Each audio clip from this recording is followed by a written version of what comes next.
नमस्कार, active news Mahak में आपका स्वागत है। मैं हूं आपके साथ आरोही। देखते हैं आज की नई ताजा खबरों में क्या है आपके लेखा।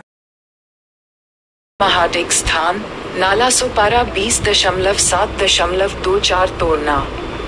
गुजरात गैस की लापरवाही का खामियाजा नागरिकों को भुगतना पड़ा। गैस विस्फोट में 3 लोग घायल हुए, सौभाग्य से कोई जान नहीं गई।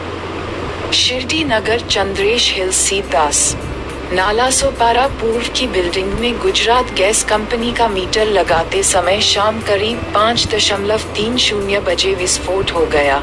विस्फोट में 2 कर्मचारी, एक भाड़े की महिला के पिता घायल हो गए और उन्हें अस्पताल में भर्ती कराया गया। उनका इलाज कर छुट्टी दे दी गई है। घायल संजय निकम ने बताया कि गुजरात गैस के 2 झुलसे कर्मचारी भाग निकले।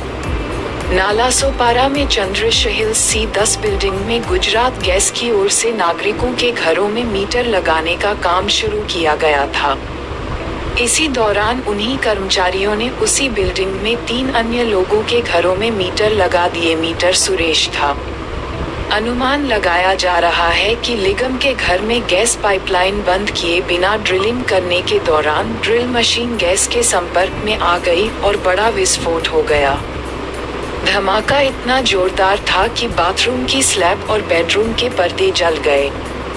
2 कर्मचारियों के घायल होने के बाद वे सामान छोड़कर भाग गए। हर्षाली पोलेकर अपने पति के साथ किराए पर रहती थी। उस वक्त उसी घर के संजय निकम और उनकी बेटी और बच्चे बाहरी हॉल में थे। शोर के कारण जब संजय निकम अंदर गए तो वह विस्फोट की चपेट में आ गए और उनके हाथ, सीना और पैर जल गए। जानकारी के मुताबिक उनका अनुमान है कि इन बच्चों को ट्रेनिंग नहीं देनी चाहिए। बाइट हर्षी पोलेकर, घायल की बेटी। बाइट संजय निकम, घायल। उधर गुजरात गैस के अधिकारियों ने इस बारे में बात करने से इनकार कर दिया है। सारखं तिकडे जाऊन पण येतो तरी ती लोक दखल नाही घेत। तुमचं हे नाही झाले काय, रिलीव्ह नाही झाले, मग तुम्ही चालू कसं केलंय? आणि असे हे होतात, मग किती धोका आहे।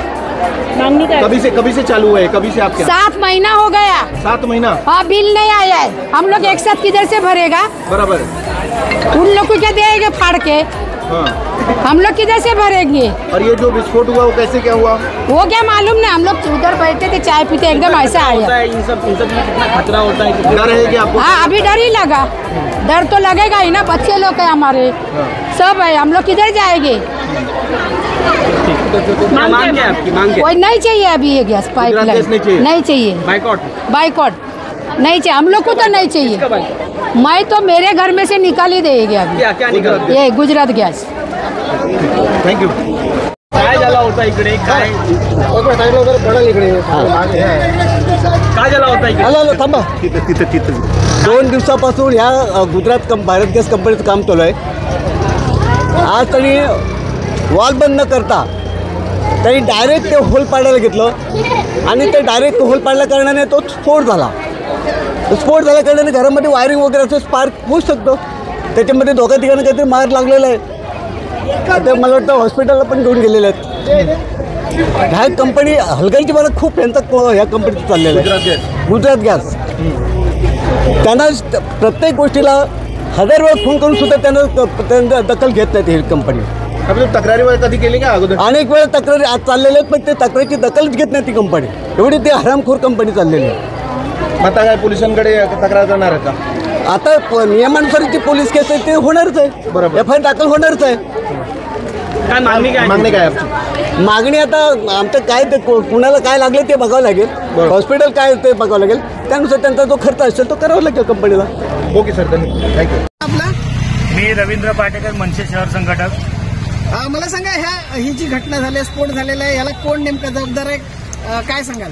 या गोष्टीला सरासर गुजरात गॅस ही जबाबदार आहे।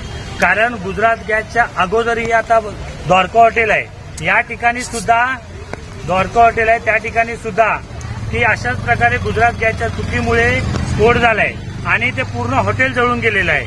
ते बंद करेपर्यंत मला वाटतं अर्धा ते पाऊण तास गेला, म्हणून पूर्ण हॉटेल त्याच पद्धतीने आज सुद्धा या ठिकाणी त्यांनी जे माणसं पाठवली होती ते चालूमध्ये कॉक बंद न करता चालूमध्ये काम करत होते आणि यामुळे हा प्रसंग आज घडलेला आहे. त्या ठिकाणी मला वाटतं त्यांचे कामगार हे स्वतः जळालेले आहेत, त्याबरोबर त्यांच्या राहणाऱ्या तिथे एक व्यक्ती यांना जळालेली आहे.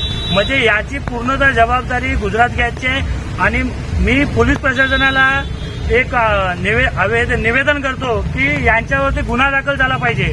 कारण कशाही प्रकारे या गॅस जोडल्या जात आहेत, काय केलं जात आहे, कुठे मॅप नाही, कुठून लाईन गेले कोणालाही माहिती नाही. या ठिकाणी काम सुरू असताना सुरक्षेच्या दृष्टिकोनातून या ठिकाणी कुठलीही यंत्रणा यांच्याकडे उपलब्ध नव्हती, कोणतीही यंत्रणा उपलब्ध नव्हती. ज्यावेळी आम्ही त्यांना विचारलं त्यावेळी नाही त्यांचा कोणी इंजिनियर होता. ती लहान लहान मुलं आहेत तिथे, लहान लहान मुलं काम करत त्यांची सुद्धा चालू लाईनमध्ये. आता ते सांगितलं जातं त्यांच्याकडून की ड्रिल मारल्यामुळे स्फोट झाला. ड्रिल मारल्यामुळे स्फोट होत नाही, कारण त्यांच्या घरची लोक सांगतायत की तो ज्यावेळी जॉईन करायला त्यावेळी घरामध्ये स्मेल येत होता.